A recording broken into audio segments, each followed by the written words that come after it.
I'm just saying. It's very ironic, Mark, that when Ukraine built up this massive army supported by the West, that they said, well, Russia's supposed to just look at that and be okay with that. Russia shouldn't take issue with Ukraine joining NATO and having the largest military in Europe on their border and killing ethnic Russian Ukrainians. They should be okay with that. Apparently, when something similar has happened on the U.S. coast, the U.S. feels some kind of way about it. Mark Sleboda, International Relations Security Analyst. How you doing, Mark? You doing okay today? Jamaro, thanks for having me. It's always an honor and a pleasure to be on the show. I'm alive. How are you? And I am shocked, Jamaro. I am shocked about U.S. hypocrisy. Yeah, that is pretty amazing. They're building up on the coast of Venezuela.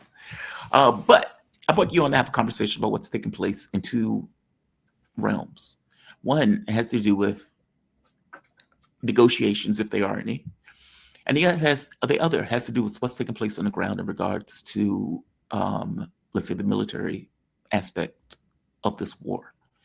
Because again, it seems like, I'll use your term, flanking Slaviansk, Kramatorsk, and it seems like these are the final lines of defense, after which there are no lines of defense. And if these fall, oh my God, for Ukraine, right? Give me your take on Well, this. actually, they are constructing more lines of defense west of Sleboda, Kramatorsk right now. They're attempting to build a Ukrainian equivalent of the Surovikin line, right? Like literally on the Donbass, Dnipropetrovsk, border. They began construction several months ago. Now, here's an open question. I mean, okay, so it's not an open question. They will obviously not be the equivalent of the Surovikin line. They don't have the engineering or manpower capacity or the money to replicate what Russia did. They don't have the manpower either. And it appears that at least one place in the Russian deep penetration to the north, on the north flank of Pokrovsk, that they've already breached that line in one place. That's how deep that penetration was. But to say that there's no more defensive lines is technically inaccurate. How well defended those defensive lines will be outside. Again, a lot of people don't understand this, and certainly it's not explained in the Western media. But one of the reasons why it was chosen to make this all or nothing stand in the Donbass is because of the unique geography, the unique topography of the Donbass, right? It is a hilly and forested region, which is for Ukraine not altogether common, right? Because the majority of the rest of the Ukrainian country is steppe, right? This is Donbass is a unique hilly and forested area, and it is packed full of you can call it urban agglomeration, right? Small towns, small cities rolling into each other, and a very high number of Soviet-built facilities, mines, factories that were frankly built to withstand the Cold War, right? They're all built with bunkers and deep layers underneath them, for bunkers and for storage and preparation. So all of that, makes excellent defensive fortifications, right? It was not hard to turn them into defensive fortifications, but that will not be the case west of Slavyansk, Kramatorsk, and Konstantinovka. This new defensive line that they're erecting is already not in that urban agglomeration by necessity. So whatever defenses they are able to erect by then, it will not be the equivalent, which means that the nature of the conflict in geographical terms will undergo a marked change once the Donbass is fully liberated. And there is also, I think, of course, going to be a political question, right? Because once again, when that happens, right, sometime probably early next year, right, Putin will once again turn to the West and say, have you had enough? Are we done? And he will give them a chance to agree to Russia's terms, right? And when they don't take it, then they'll be all right, and they will keep going. So you don't think, under no circumstances, will they? Because I have this perhaps fantasy, you can disabuse me of it, that Donald Trump, on some level, needs Ukraine to lose more people, more land, more territory at the Donbass for him to ever come to any kind of conclusion on the deal. That he doesn't want to use and say, I'm out, I'm done, I'm not giving intelligence, I'm pulling out the CIA, I'm pulling out all this stuff, I'm walking, for political reasons. But when he's given a press conference and he says, I need them to fight, I need them to fight, and you just pointed out that one side is getting eaten alive, then it sounds like to me it's, I need the side to get eaten alive more in order for me, Trump, to walk out of this thing with a deal, believing that they may come to some agreement. But you don't think it's no situation where they're going to come to agreement. Sure. Jamal, can you do something for me? Please. Because I can't do this because of the constraints of the medium. Slap yourself across the face. do that for me, right? I'm serious. Slap yourself across the face. So you're making the point of saying that's nonsense. Under no circumstances. How many cruise missiles did Donald Trump just sell, quote unquote, to the regime in Kiev? Agreed. 3,500 cruise missiles that we may not even have. We almost certainly don't have right now. Yeah. But it's not his war, right? No, I do believe it's his war. And I do believe he's a U.S. president that is still trying to push for primacy in a losing situation. That's what I think. Yeah. That's what I think. But fair enough. I accept your point. I accept your point. Okay, so under no circumstances it's going to be a deal. For all intents and purposes, Russia's going to keep pushing. Yes. And under this model, they would have to take all of Ukraine. Eventually, yes. I assure you, the Kremlin still does not want that. But at the end, that is what they will be forced to do. Because the West will not allow them to do anything else. And there are people in the bowels of the deep state in the U.S. who are like, oh, we didn't beat them. Well, fine. Let's see if they choke on Ukraine. They will attempt to bleed and to choke Russia on their quote-unquote victory, because it's, again, pretending like it's a good thing that Russia has had to do this is wrong. It is only the least bad of bad options, right? And they're leaving them with this sour, fruit, this bitter pill that they're going to be forced to swallow. And again, people don't want to look to this because it is such a negative feature. But Russia won the war in Syria and lost the peace. And they will hope that Russia chokes on the peace in Ukraine as well. And that means be that over decades. Yes. Okay. So the European leaders are quite clear on this, right? Whether we're talking the political leaders, the military leaders, the intelligence leaders, look at their statements over the last, particularly the last, say, 8 months or so, but really even longer than that. They expect that this war will roll into the next war. They all say that they expect to be at war with Russia in 10 years, in 5 years, and recently that rhetoric has now become settled on 2 years. They expect to be at war with Russia. Now, they put it in terms that Russia is going to invade NATO, which, of course, is nonsense, right? Both countries have both sides, if you will, because there's more than one country involved here, have strategic deterrence, right? That's just not the way it's going to happen. And it's quite clear from the statements, the recent statements of Macron and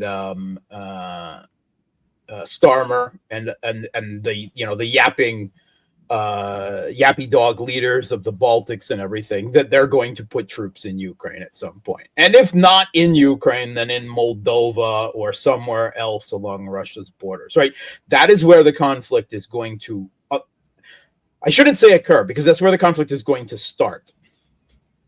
It will not end there, of course. It cannot end there, right? But they will put troops in Ukraine or Moldova, or if there's another regime change attempt in Belarus, that's possible. Georgia, again, though, not right now, but there's who knows what the political situation is 2 years down the road.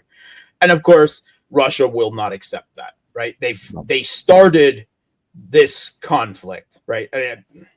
You can argue that they didn't really start the conflict, that the West did when they overthrew the government and then attacked Donbass. Yes, okay. But they began their special military operation to prevent NATO in Ukraine, right? Or Ukraine in NATO, right? They're flip sides of, the same coin.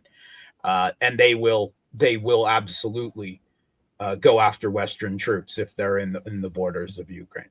Absolutely. And that is where the conflict then becomes a wider conflict. And they know it, and we know it, and it's all just a game up until then. The one reassuring thing to me is that Europe is still not, and to an extent the United States as well, is not apparently able to, right, or lacks the political will to ramp up their military industrial complex to begin to try to, catch up to Russia. They're not, right? That could give you some hope. You could hope that there is complete across the board political regime change in European countries and in the United States of a kind that we can't see right now, that throws off the center-right, center-left shuffle in places like Germany and France and the UK and the Netherlands and Italy in a way that has not been able to happen thus far. I politically, I don't see that, right? I mean, the AFD can increase in the polls. The National Rally poll can increase in the polls. Until they themselves get over a 50% majority, they're still not going to take power, right? Because the political structure it's a managed democracy. There are certain things it is designed to prevent. And if everyone, smaller than them unites to keep them out of power, then, that is the way it will continue to work. As it has in Germany and France up until now. There's still quite a bit of stress in that. Between 25% and 50% is double the support, right? So unless that happens, then that this is something that we're looking at as, another inevitability. They are not going to accept Russia's victory. They won't. There will be no peace settlement. There will be no signing of papers. There will be no Treaty of Westphalia or Yalta or anything like that. It is not acceptable to the West because they understand that U.S.-led Western global hegemony is on the line here. Not in terms of their states, but in terms of the idea of Western dominance of the world, right? Of Western hegemony, of Western primacy. Yes, it's U.S. led, but they are quite appreciative of their vassal status, with it, privileged vassal status within that hegemony, and they cannot give it up. They will give it up, and they see surrendering to Russia in Ukraine, because that is what any settlement would be, is not something they can do. And just like Syria, where there was no end to the conflict, not in diplomatic terms, right? There was a frozen conflict with the US and their Kurdish proxies parked out in East Ukraine, the Turks and their Al-Qaeda proxies parked out in, Syria, in North Syria, and, the Syrian government, Russia, Iran, and Hezbollah in the rest of Syria. And then, you could say the really interesting part starts, and that Ukraine is going to, in some respects, follow that same pattern. Le Monde just put out a piece this weekend, I think for the first time, by a Western, a French political expert, saying that, well, if Putin won't stop from the threat of putting Western troops on the ground in Ukraine, then we need to really put Western troops on the ground in Ukraine. And a statement that makes absolutely no sense whatsoever. But, it's not. You cannot look at that from a position of logic and reason, because they are not looking at anything from a realist sense, right, of the strategic balance between the two countries or the two sides. Yes, Russia has all the military advantage in the world. And yes, if they put troops on the ground, they would be mauled. But then they believe that would only ultimately, inevitably, draw the U.S. into that conflict because of, the network of NATO alliances. And then, they would finally have the big guy in the fight. And they're willing to go all that way over Ukraine. And that means that Russia needs to be prepared to go all that way in Ukraine and beyond. You think the big guy is interested in getting into a nuclear war with Russia? I don't think it matters. I think there are institutional and geopolitical constraints here that impel both sides to the same strategic position. So the big guy gets in regardless of what the big guy wants. Yeah. I mean, if you're talking the big guy, if you mean Donald Trump, yeah, he doesn't have the power now, much less down the road when Russia is moving on Kiev, right? He doesn't have power now. He's just a weak just man. One man. He is. He's no, a figurehead. He's a weak president. He's a weak president. The U.S. president doesn't have that. He constantly is under threat from bipartisan support in Congress, putting a sanctions bill, sanctions tariffs bill of Lindsey Graham's bone-crushing sanctions, if for 1 second they fully believe that he's not committed to conflict with Russia the way he should be. I mean, that kind of threat is there. The deep state, the institutions of the Pentagon, the intelligence services, the CIA, the deep state, right? The whole blob, right? The military-industrial complex. The president is only one man. All right, if you count J.D. Vance, that's two, and the vice president isn't worth that much power-wise, right? I mean, yeah, he can break a vote in the Senate, but it's not even going to come close to that anyway. He doesn't have that much power. And yes, I've said from that, Donald Trump obviously has nothing but contempt for Zelensky. And he personally doesn't care much for Ukraine. And we know that he can't stand the European liberal leaders, and they can't stand him. They hate him, right?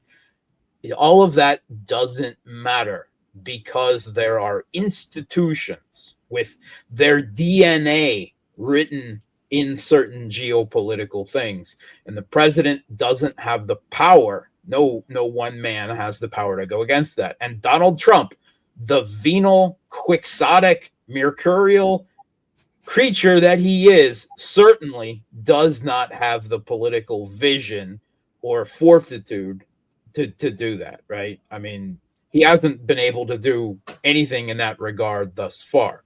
I'm going to go to war with deep state in the US. And then the next morning you wake up to find that Donald Trump is smoking a cigarette in bed with a dozen different members of the deep state, right? I mean, that's what we discovered.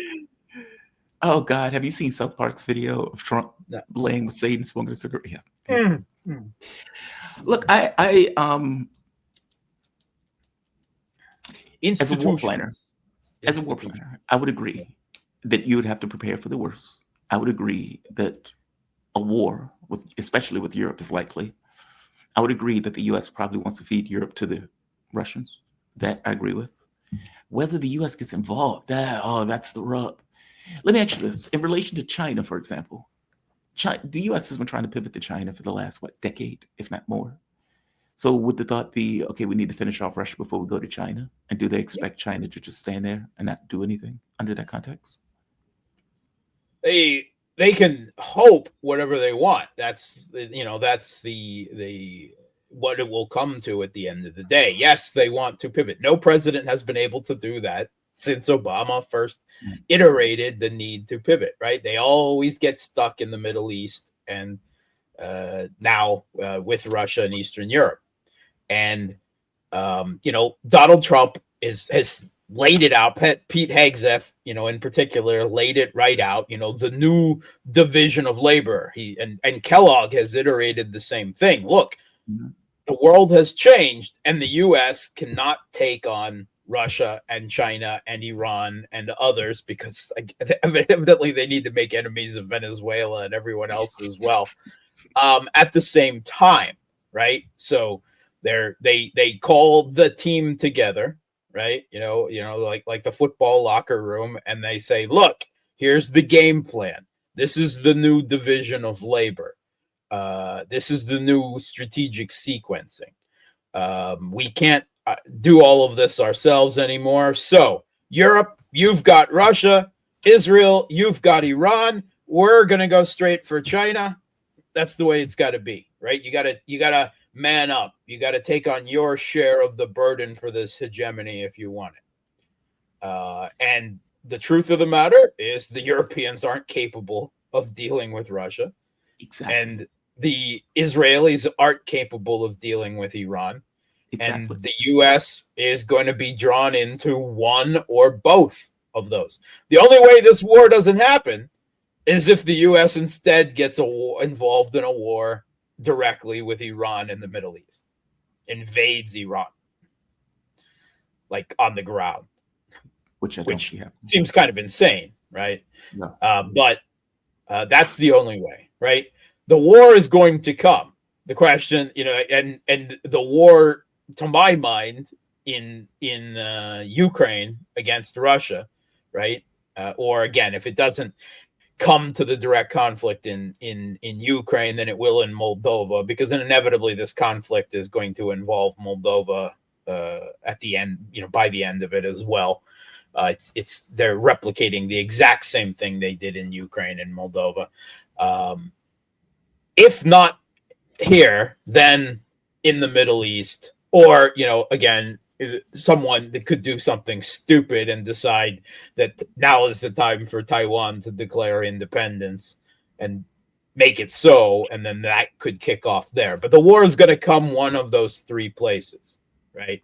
And then, the question is, if it comes off in Eastern Europe, right, in Ukraine against Russia, then does China just sit there, right? Does China send troops to help Russia fight NATO, right, in Ukraine? No, of course they don't. Yeah, they then go for Taiwan. Right? That's what they do. That is, the Gotterdammerung moment, right? That is how they help Russia. By then, it's not so much taking advantage of the opportunity, because the Chinese certainly don't want a conflict there either. But then it will become a matter of geopolitical survival, because they will know that if Russia is defeated with direct conflict with U.S. and NATO in Ukraine, which, by the way, is far from guaranteed. In fact, I would venture to say that it is far more likely to go nuclear on the Western side first, because they will be at least in that place, once again, at a conventional disadvantage for the type of weapons needed for that conflict, right? Just as they are now being, filtering it through Ukraine. There'll be a much bigger air war component, but Russia has the entirety of its air force, right? For all intents and purposes, the size of the Russian Air Force has only increased since the conflict in Ukraine, right? And their air defense has proven itself. And the U.S. Air Force will have to fly into the teeth of both of that. It will be a new game, but it's another game that I think that in that place, Russia will also win, right? Because it's in Russia's backyard, and the U.S. has to fight that fight, on the other side of Europe. But China will understand that if Russia were to fall, then that the game would be up then. So they can't let that happen. So at some point in that conflict, the decision will be made, well, things are looking tight. We need to open a second front, and that will be there, right? Or, Iran, the same thing. They could not, of course. They could choose not to. It's not worth it. If we're not in World War III already, that would be World War III. They could back down and say, no, maybe the U.S. will exhaust itself and then let Russia win or lose by themselves. But then that would be, in my mind, the ultimate betrayal of the multipolar world, but that will be a real politic answer. Question point. None of this makes sense. I got to be honest with you. None of this makes sense. Let me explain why. If we were in World War II, then okay, I get it.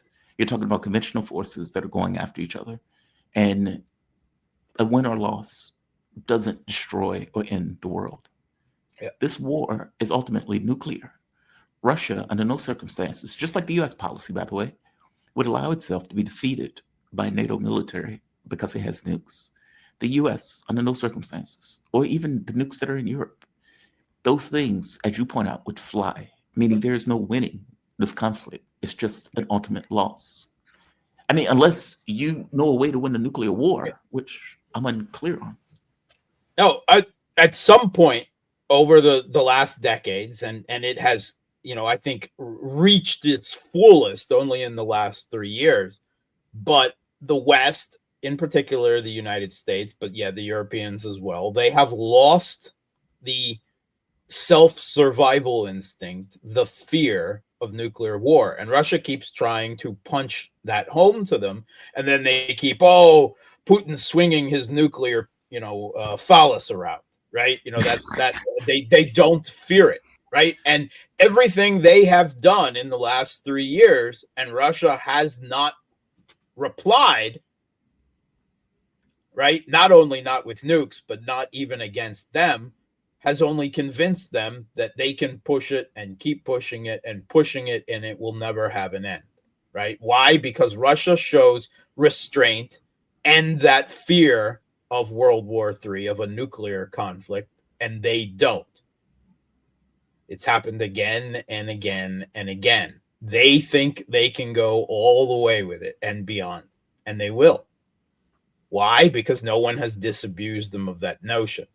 That is why, yes, Russia has kept within that box that they're winning, right? By not responding to provocations to go beyond it again and again and again. But eventually that has worked for them. They're continuing to win in Ukraine. But eventually they are going to be forced to go outside that box, right? The West will just go too far. And putting troops in Ukraine is definitely one of those things. Wow, that is. There's just an inevitability to all of this. That it is. If you understand, one, the ideological drive behind the West, right? For them, this is ideological. Putin recently made comments about it's not ideological. He's wrong. From the West, it is absolutely ideological. It is not from the Russian side. Not anymore, right? Not since the self-dissolution of the Soviet Union. But for the West, the ideology is Western exceptionalism, right? It's the variant of American exceptionalism. This supremacist, messianic belief that they are structurally, societally, and above all, morally superior to every other country, people, and civilization on the face of the earth. And that at the end of the day, they have not only the right, but the duty to extend their control over the whole world because they're the good guys, right? That's what they tell themselves. And that is the most dangerous ideology on the planet today. And Russia, China, and Iran all understand this. It's Iran maybe a little bit less than the other two, but they're coming to the conclusion. However, belatedly, they're realizing this, you're dealing with crazy people. You're dealing with people who are not dealing from a cautious, realist, power balancing, mentality. You're dealing with people consumed with liberal ideology to its ultimate